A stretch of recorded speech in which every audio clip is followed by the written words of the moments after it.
Hi! So the last two videos I covered types of cleaning products. My basic, regular, and now specialty products.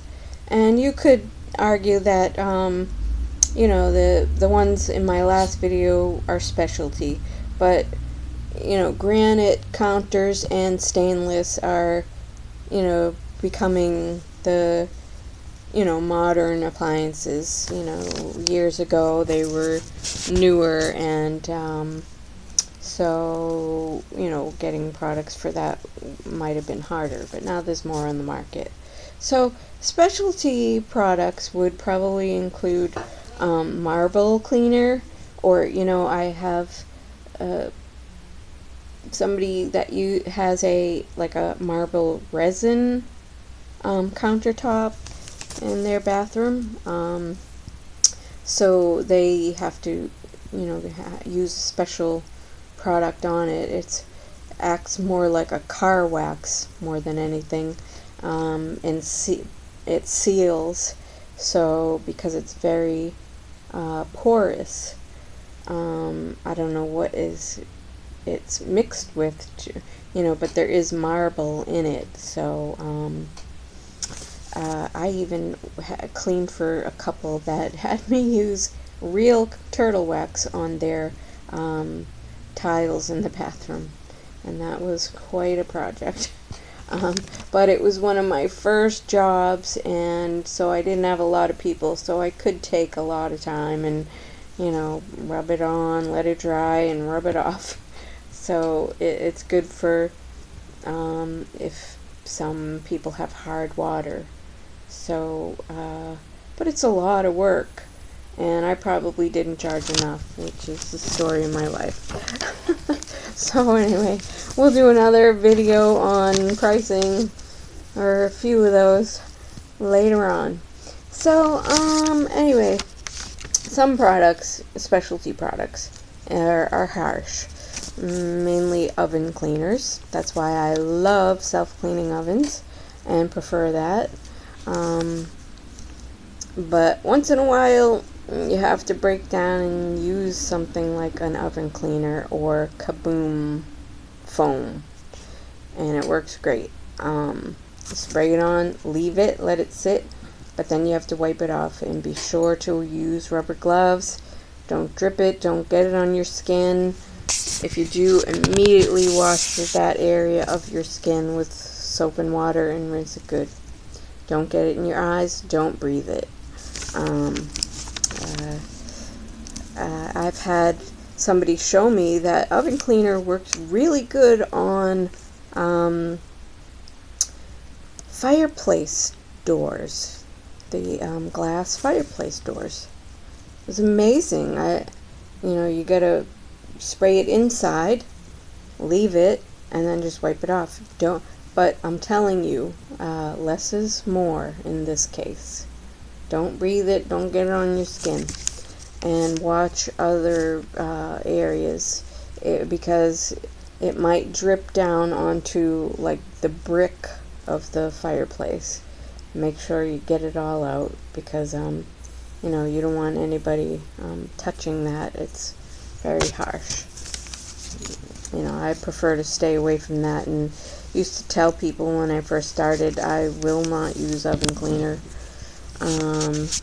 So also, even if you're using rubber gloves, oven cleaner will eat right through the rubber glove, and if there's a hole, that's really bad, because it will stay inside, and you might not notice it till your skin's burning.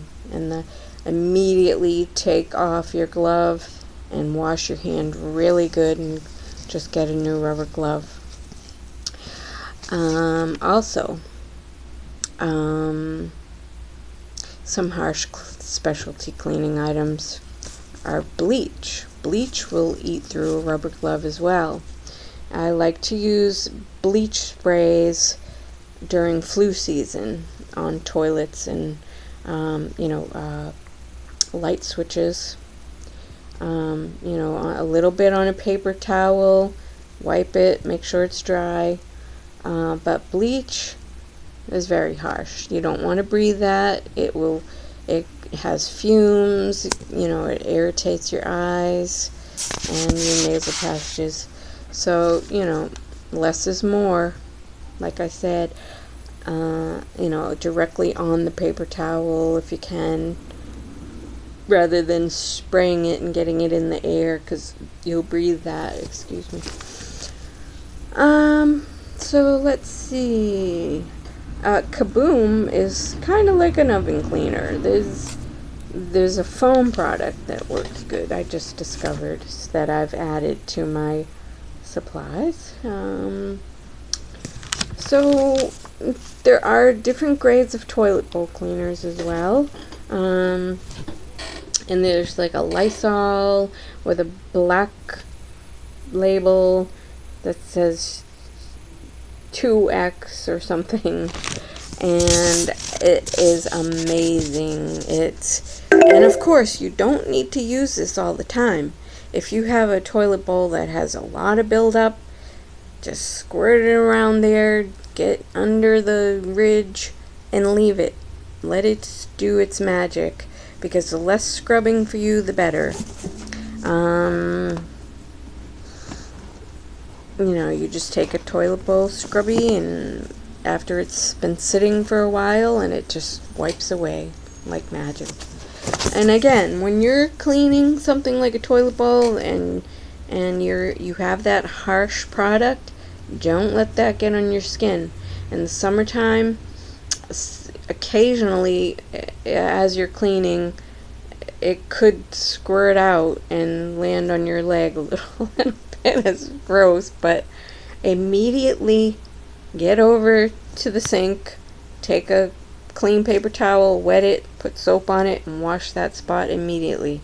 You don't want that stuff sitting on your skin. So, and obviously in the wintertime, wear clothes that you don't care about, especially with bleach products. I have been trying to buy shirts for cleaning, and in the future I'm going to try to buy aprons, because uniforms, when you're cleaning, they don't last too long. It's expensive, but it's a professional look, especially if you're meeting a new client. So or if you have a new client, it's good to wear your uniform,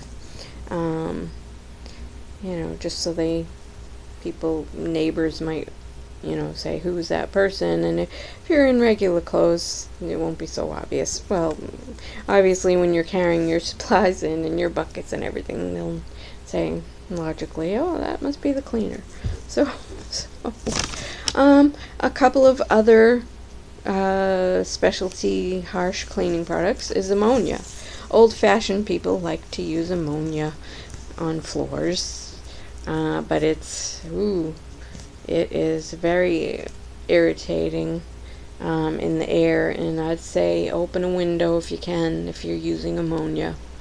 Don't breathe that, but it will disinfect very well. So that covers the specialty cleaning items that are harsh. My next video will cover natural products and homeopathic products for your home. Okay, thank you. Thumbs up, subscribe. See you next time.